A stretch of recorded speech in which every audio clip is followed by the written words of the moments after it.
السلام علیکم۔ ہم آپ کو ایک ایسا عجیب و غریب واقعات سنانے والے ہیں جسے سن کر آپ کے رونگٹے کھڑے ہو جائیں گے۔ یہ واقعہ آصاف نامی مرد اور نائلہ نامی عورت کے گرد گھومتا ہے، جنہوں نے جب خانہ کعبہ کی حدود میں ایسا گناہ کیا کہ اللہ تعالیٰ نے انہیں ایسا خوفناک عذاب دیا کہ آنے والوں کے لیے عبرت کا نشان بن گئی۔ معزز ناظرین، بنی جرہم ایک قبیلہ تھا جس کا شمار ایسے قبائل میں ہوتا ہے جو کہ ابتدا میں مکہ مکرمہ میں آ کر آباد ہو گئے تھے۔ زمانہ جاہلیت میں آصاف نامی مرد اور نائلہ نامی عورت کا تعلق بھی اسی قبیلے سے تھا۔ واقعہ کچھ یوں ہے کہ نائلہ نامی عورت مکہ کی گلیوں میں اپنے حسن و جمال کی نمائش کیا کرتی تھی۔ وہ فحش لباس پہن کر گھر سے نکلتی تھی اور قبیلے کے نوجوان اس کے پیچھے پیچھے چلتے تھے اور ہر کوئی اس سے تعلقات کا خواہش مند تھا۔ انہی لوگوں میں سے قبیلے کا سردار یا پھر اس کا بیٹا بھی شامل تھا۔ وہ ایک دن بے قابو ہو کر دست درازی پر اتر آیا اور نائلہ کی طرف سے اسے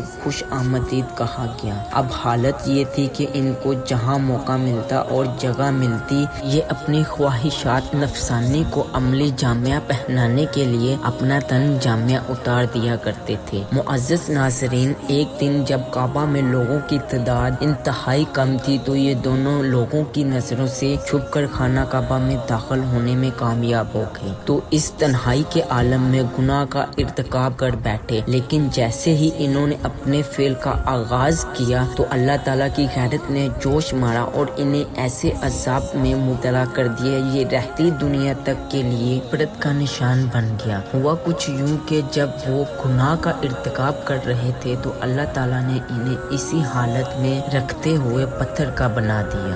بعد میں وہ کچھ بزرگ خانہ کعبہ میں داخل ہوئے تو انہیں اس حالت میں دیکھ کر فوراً مان گئے کہ یہ یقیناً آصاف اور نائلہ ہے جن پر بدفعلی کے جرم میں خدا کا عذاب نازل ہوا ہے۔ ان بزرگوں نے انہیں وہاں سے اٹھا کر باہر لا کر رکھ دیا تھا کہ لوگ اسے دیکھ کر عبرت پکڑیں گے اور کسی بھی قسم کے گناہ سے آئندہ کے لیے توبہ کر لیں۔ معزز خواتین و حضرات، قبائل کی اخلاقی گراوٹ کا اندازہ اس بات سے لگایا جا سکتا ہے کہ پہلے انہوں نے اس بت کو خدا سمجھ کر پوجنا شروع کر دیا اور اس کے آگے سجدہ کرنے کے لیے لوگ اپنی مرادیں پوری کرنے کے لیے اسی سے مدد مانگنے لگے۔ لیکن بات یہیں تک محدود نہیں رہی بلکہ اس سے بھی دو قدم آگے بڑھ گئی کہ لوگ اس داستان کو اپنے حلقوں میں فخر کے طور پر بیان کرنے لگے۔ ہونا تو یہ چاہیے تھا کہ ان کے اس فعل کی مذمت کی جاتی، مگر جرہم قبیلے کے لیے یہ داستان ایک فخر کا ذریعہ بن گئی۔ لوگ اس کہانی کو داستان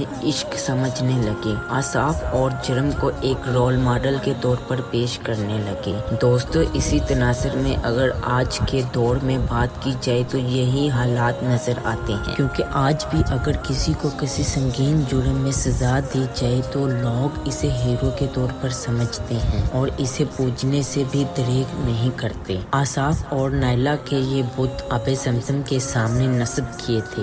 کچھ نوجوان اسے اٹھا کر صفا کی پہاڑیوں کی طرف لے گئے اور وہیں جا کر یہ لوگ ان بتوں کی عبادت کرنے لگے۔ یہ بت فتح مکہ تک وہیں پڑے رہے، لیکن جب مکہ فتح ہوا تو باقی تمام بتوں کی طرح انہیں بھی توڑ پھوڑ کر نیست و نابود کر دیا گیا اور صفا مروہ کی پہاڑیوں بھی مقدس قرار دیا اور حج و عمرہ اس کی صحیح کو لازمی قرار دیا گیا۔ آخر میں دعا ہے کہ اللہ تعالی ہمیں اس طرح کے واقعات سے عبرت حاصل کرنے کی توفیق عطا فرمائے اور سیدھے راستے کی طرف ہماری رہنمائی فرمائے۔ آمین ثم آمین۔